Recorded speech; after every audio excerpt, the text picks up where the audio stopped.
Hey guys, this is Mitch with the Department of Bad Ideas, and these are my first impressions on our new shotgun, the Kohm.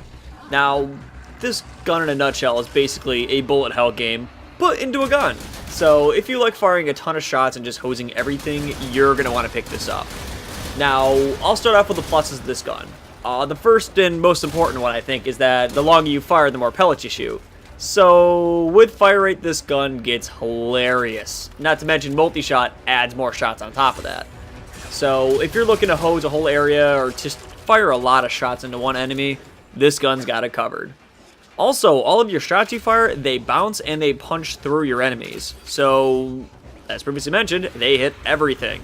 It's especially great if you're looking at a room from above. You can kind of bounce your shots into there and score some headshots with it. A lot of fun. Unfortunately, there are some drawbacks to this gun. For one, the damage was, it was buffed recently. It started out pretty weak.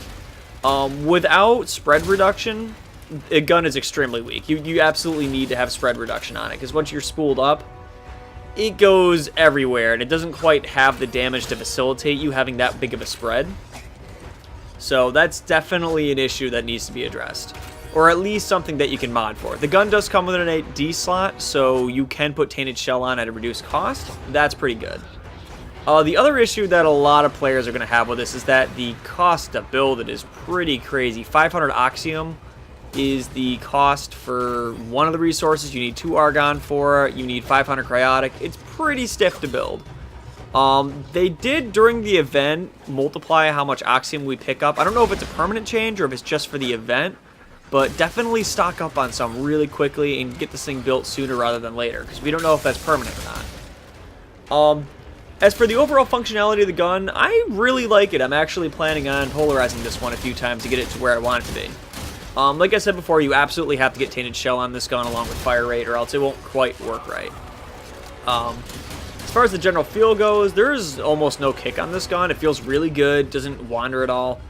The spread can get pretty big when you're fully charged, which also spools up the fire rate as well. So it really is a bit of a crazy gun to hold on to. The other big thing to note here is the gun is not very ammo efficient. In fact, I think it's one of the most ammo inefficient guns in the game. You have 960 max ammunition, which is awesome. That's a ton of ammo. That's like Glaxion levels of ammunition. But when you're fully spooled up, you're using 5 bullets per shot. So you're going off of the shotgun pickup pool, which is 10 shots per pickup. Really doesn't work out that well for that gun. That's 2 bullets worth of shots. I think what they really need to do is sit down with this gun, either reduce the ammo penalty and make it, I don't know, maybe 2, or just don't have a scaling ammo in the first place. Make it, okay, 1 shot per shot. Either that, or they should consider making the pickup more potent. I think a pickup of about 50 would be better for this gun. That's about 10 shots at full spool.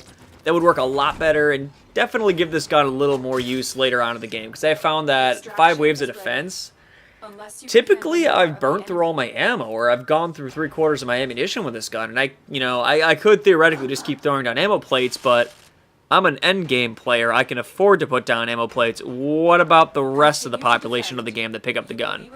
Not so much.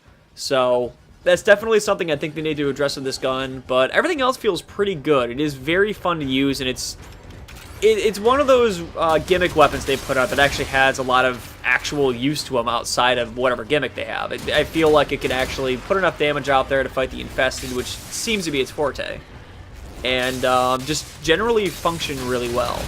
But like I said, the ammo needs to be addressed. So these are my impressions on the Kohm. Do I suggest getting it? If you can afford to, go for it. If you've got the space for it. It's a really fun gun to use.